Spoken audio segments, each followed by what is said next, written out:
Мен Томан Ақныр Жылқыбайқызы, Қаратау құрылыс техникалық колледжінің химия өндіріс мамандығының 3-ші курс студентімін. Химия пәнін таңдауымның себептері өте көп. Қазақстан табиғи ресурстарға өте бай мемлекет екенін барлығымызды білеміз.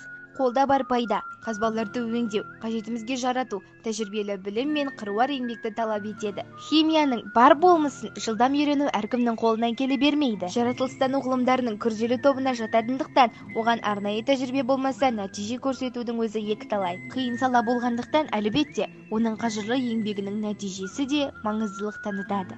Одан өзге, елімізде химия мен медицина өнеркәсібі белсенді даму үстінде болғандықтан, осы мамандық иегерлері ешқандай жұмыссыз қалып қоюы кездеспейді. Химик-технолог тәжірибе жұмыстарына көп мән беруді талап ететін мамандық.